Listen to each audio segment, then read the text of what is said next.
Hi, I'm Maynard Schaus, I'm Kathy Schaus. and we have fostered a young boy starting when he was 15 years old, and then we adopted him about a year and a half later, and he's been in our house for 2 years total. Yes. So, do you remember what made us decide to foster? We had talked about adopting for a long time, and we had thought about different places where there was a need and different ways that we could make a difference in a kid's life. And I would say, since we have 3 biological children of our own, we knew we were good as parents, but we wanted to then extend that to someone else. Right, and I think we initially thought younger, but because we are also getting older, having them really young didn't make any sense, that would be especially harder, since yeah. we do have older biological children, and then it was like they'd be too far in age apart. From each other. Right. And I think for me, it became really clear that there's a need Right. for people willing to foster teenagers and Yeah. willing to take care of teens. It's not just the little babies, it's not just the young kids, but there are a lot of worthy kids, deserving kids that are waiting in the foster system too. And sometimes I think that there's a fear going along with adopting a teenager Or even fostering. or fostering or any of that, because I think that people think, oh, well, they got kicked out of their house, therefore they have to be fostered. But that's not, or they don't know what to expect. Yeah. But I don't There's a think lot of different there's a lot reasons of- for that, and a lot of the situations that these kids are in truly wasn't their fault. Right. And so for me, it was a chance that we could do something, and we could have a positive impact in one kid's life. Right, and I think I really wanted to do an older child, but when after we went through some of the training too, I think that it really solidified. Yeah. What stood out about the training we for could do. you? I think they really did a good job of giving us the opportunity to think about these are different scenarios. How would you deal with scenarios? And there's no necessarily one right way. Sure. And stressing that we're going to make mistakes. It's okay. Yeah. And knowing that they would be there for questions, or they would be there all along the way. If we need that help, they could give that to us. Yeah, and I think exactly. that eased a lot of The concerns that you might have had from the start. Yeah, because you're like, okay, we fostered, now what? Yeah. But they were there. They gave us, this is who you can call for questions. This is who he or she, whoever is being fostered, can call and talk to. This is how, the steps you have the phone numbers you have. And so they were very open and very, helpful with all of that, I think. One thing that struck me about the training was that they were very honest about the reality of the situation. Yeah. This is not Yeah. just a walk in the park. There are going to be some serious challenges maybe that we haven't dealt with. And for some of these kids, just awful situations beforehand that we haven't lived that ourselves. Right. We can be supportive, but we have to be extra patient. We have to be firm. We have to provide structure. We have to be able to provide the strength of parenting, but understand that there are sometimes really bad things that happen that our biological children didn't do or didn't have because they weren't raised in a traumatic home environment. And I think for me, on one hand, it was kind of scary to hear that, but I think we needed to hear that. We needed to know this is a reality of the situation, and it kind of made us think, is this something that we're really up for? Is this something that we feel prepared for? And then I think one of the other things they did, you have to fill out all of those I was gonna say questionnaires. that, The yeah. questionnaires. So what was your Well, impression I on think that? they gave you questionnaires to say, these are the types of things that we feel like we would be equipped to handle. Like, could we handle someone with special needs? Could we handle someone with a history of, I don't know, stealing or, I mean, it was a big parental long, drug addiction yeah, there's or a big whatever. long list, and you could say maybe, yes, no, and that helped when they did And it helped finding us to placements. it helped us to think about what are we equipped to handle, because Right. there were some of the things after we did that, we just looked at each other and said, we could never handle something like that. Yeah, I'm not. But yet, when we ultimately ended up with a child, some of the things that we said we could handle that unique situation, Mm-hmm. other parents would have said, oh, I could never handle that situation. Yeah. So it helped. The folks at Encircle really kind of worked with us to get a good understanding of what we felt our strengths were, what we felt we were capable of, Right. and what we felt we were not. And they would work with us, and we could say, no, I don't think that's something I'd be comfortable with. Right, and I think that they would say, we've looked at this for the kids too. Where would the kids fit? Yeah, best? what type Where would of- they feel the most comfortable? Because Yeah. some of them were like no kids in the house. Some were no pets. Some were, some Some were other wanted things pets. too. And I Yeah. think I think that eased our mind a little bit too, in knowing that, okay, we won't get thrown into something that we necessarily can't handle And or they we'll say, feel overwhelmed with. and likewise from the child's point of view, that they're not going to get put in a situation that it's not the right situation for them. Right. So. Right. I think that. Another thing that I think worked for us was, and this is kind of unique, but he was living in a group home at the time, and we had the chance to come and meet him and then visit him a week later or a couple of weeks later. For every week for a while. And every week on the weekend we would visit, and then we started doing where he'd come home for the weekend and then go back to the group home for the week to go to school. Right. Because he went to school in another city. And I think for him in particular, Kind of eased the it worked out that way. It transition. doesn't Yeah. always work out that way because some have to be housed immediately, Yeah. fostered immediately. And that His was, worked out, yeah.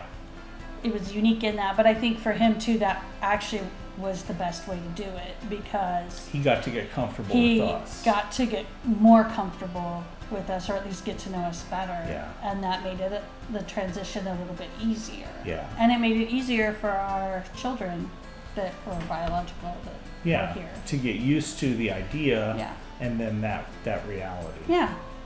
So. So I think that Okay, so how has it been to have Jake at our house? And what are some of the challenges we faced? I think when he first moved here, we knew it would kind of be feeling around, wait till we get comfortable, but everyone kept saying we're going to have, oh, you have the honeymoon period and then everything's going to fall apart. Or, the shoe's Yeah. going to drop. And then you're going to see they're going to have a little bit of trouble. But we didn't really have that For a while. with him because he was still getting used to how we're doing things. And really, we really didn't, it's been minor with any kind of, Yeah. there hasn't really been anything major for us. So I would say that early on he was almost overly compliant. Right. Yeah. And then as he got more comfortable with us, he started acting more like a normal teenager. Yeah, where they have ideas and attitudes of their own, and will say no, and will voice some of the concerns that he had before, or some of the frustrations that he was feeling. But initially that wasn't it, and it was almost like being overly compliant was just, I gotta fit in, and we had to recognize that and give him kind of space to be himself. I think one of the challenges I've had is knowing how much to push Yeah. as far as with Yeah. school or Chores or whatever. How much do I push and how much Yeah. Do I go back? Because I know it's different. And he grew up in a Yeah. completely different environment from what we Yeah. did. So, And- so knowing, is this being a normal teenager? Yes, but do I need to also remember that he Yeah. came from a completely different environment? So I shouldn't get mad over. And the training This, helped with that, yeah. so we were prepared. And it helped us to deal with how to Yeah. figure that out. And Yeah. and the thing, also when we met, they also had, well, here's, you can put a schedule, you can do this, and they could, if you ever wanted Yeah. to talk to him, you could call and go, we don't know what to do about this. This is happening, and this is What a can we do? problem. And it didn't matter if it was something big or something little. Yeah. They 'Cause could give there've been, suggestions. there've been a couple of big things that came up, but they always stressed be calm, be consistent, be willing to listen and willing to let them blow off their frustration. Right. And I think that really helped. And when we were able to confront them about things that were real problems, it helped that we came from a situation of, we're going to work through this and we're still committed to you. Right. And I think that was a key. We're still committed. Yeah. And I also think that I heard, don't take things personally, and I was like, oh yeah, okay, I won't take things personally, but you do. But it's true. Yeah. You don't take things personally, and remember to take a step back and go, okay, this is coming from past. Yeah. Exactly. So don't take it personally. And I think once I really grabbed a hold of that helped. Yeah. I think that I'm not taking it personally. It's, how can I help? Sometimes I think that I'm not doing enough to help.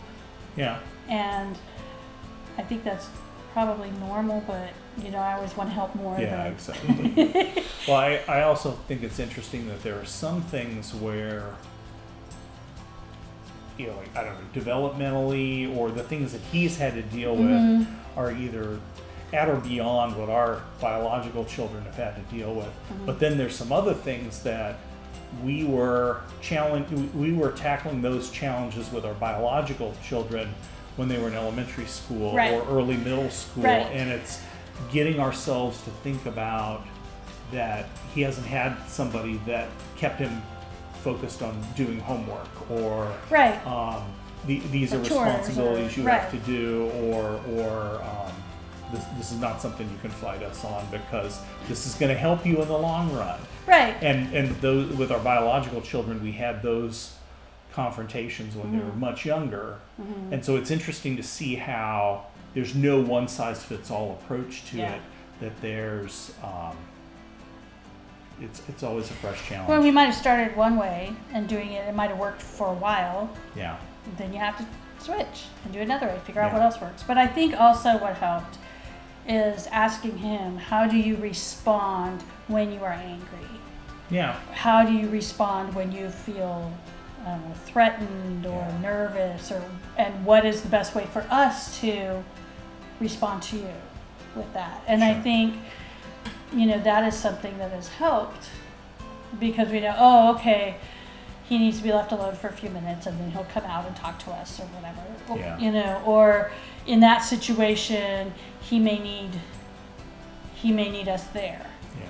And I think, usually he's been pretty open with, this is what I like and this is what I don't like. And I think that has helped. Yeah, exactly. So if somebody approached you and said they were thinking about fostering a teenager, what would you tell them?